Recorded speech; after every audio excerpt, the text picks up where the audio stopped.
Our instincts have whispered one single thing to us for millions of years: run. If there is a danger in front of you that is bigger, stronger, and more numerous than you, run without looking back. This is a survival mechanism. Our biology is coded this way. The gazelle runs from the lion, the mouse runs from the eagle, humans run from disaster. That little part in our brain, the amygdala, pumps adrenaline into the body the moment it sees danger and screams, "Get out of here." But a king does not run from his throne. A mountain does not move just because a storm has broken out. End of the road. Miyamoto Musashi stands alone. Behind him is a cliff. In front of him is death. Facing him is an army.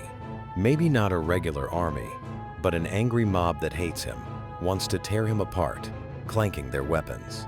Students of the Yoshioka school, mercenaries, swordsmen, a flood of humans, a wave of destruction. They are running towards him. A normal person would tremble with fear in that moment. Their knees would give way, their breath would stop, their heart would beat as if to break their ribcage. They would either scream and run or freeze in fear. Because the math is clear, 1 versus 70. The logic is clear. Death is certain. Musashi did not run. More interestingly, he didn't even take an attack stance. He didn't draw his sword and shout, "Come on." He just stood there. He let his arms hang by his sides, as if completely defenseless. He planted his feet on the ground, like the roots of an ancient plane tree, and he waited, as if what was coming at him was not an army, but a gentle breeze blowing on a summer evening. The enemies were baffled by this abnormality. They were running, they were shouting, but their target was not reacting. The human mind expects a response to its action. If I shout, I expect you to be afraid. If I attack, I expect you to defend. But Musashi did not give them what they wanted. A wave of hesitation spread through the crowd. Those in the front slowed down. Why isn't he running? Why isn't he afraid? Does he have a trap? Does he have an army hidden behind him? Or does he know something we don't? The fear shifted. A moment ago, they were the ones intimidating. Now they became the ones fearing that motionless man. Musashi, by doing nothing, had seized the psychological superiority of the battle. Why did Musashi wait? Was this a gamble? No. This was pure strategy. There is a golden rule in the art of war and in life. The one who makes the first move is the one who loses his balance first. Think about that crowd running at him. They are angry. They are ambitious. They are in a hurry. They are exhausting their breath while shouting. They are breaking their formation while running. The fast ones get ahead. The slow ones fall behind. That unified army power turns into fragmented, scattered targets. Musashi knew this. He watched them waste their energy.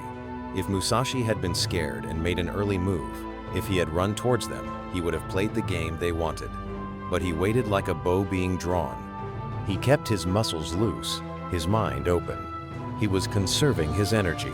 The enemy fell into the delusion that it is easy to hit a stationary target, but they were wrong. Musashi allowed the enemy to enter his closest range, his intimate zone. They got so close that he could smell their sweat. He could see the glint on the tips of their swords. And right at that moment, timing kicked in. The man who waits always sees more clearly than the man who moves. The mover's vision is blurred, shaky. The waiter's vision is in HD quality.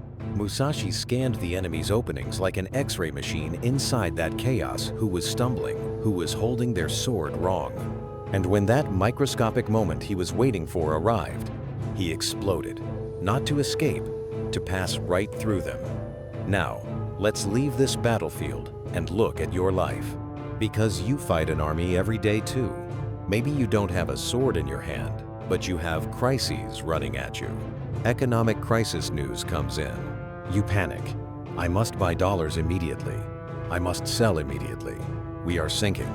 Your partner sends you a cold text. You panic. Is she going to leave me?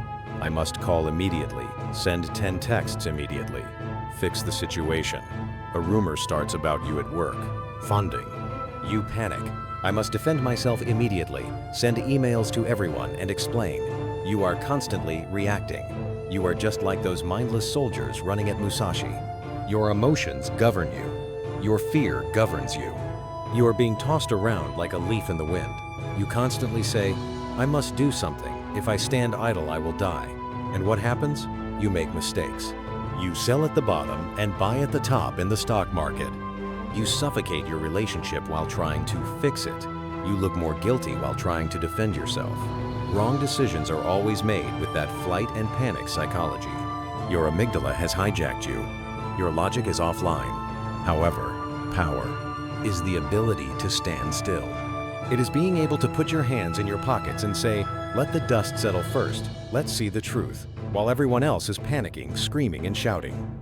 Musashi taught us not just a sword technique that day, but a life philosophy. Fudoshin, the immovable heart, or mountain stance. No matter how hard the storm blows, the mountain does not bow. The mountain does not say, the wind is too hard, let me move to the side a bit. It stands where it is, and the storm eventually has to go around the mountain or lose its power. The problems in your life are those shouting soldiers. Their goal is to scare you, unbalance you, and force you to make a mistake.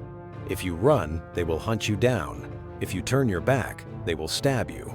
But if you stand, if you look into their eyes and say, I am here, and I am going nowhere, the problems pause.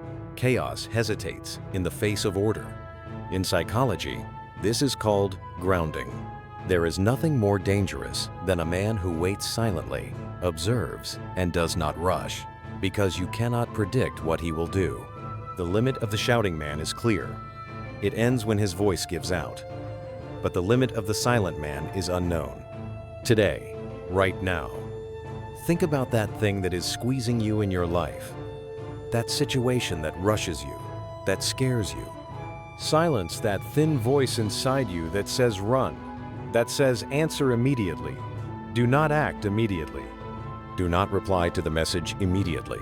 Do not make the decision immediately. Stop. Take a deep breath. Plant your feet on the ground and feel the gravity. Let the other side, or life, play all their cards. Let them get tired. Let them make mistakes. Let them reveal their openings.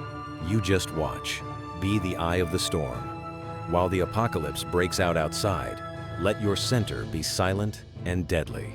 Just like Musashi, only you, and only you, know when to draw your sword. Did Musashi defeat that army that day? Maybe he didn't kill them all, but he defeated their spirits. Because they realized they could not fight a man, they could not intimidate. If you do not run, the wave will break.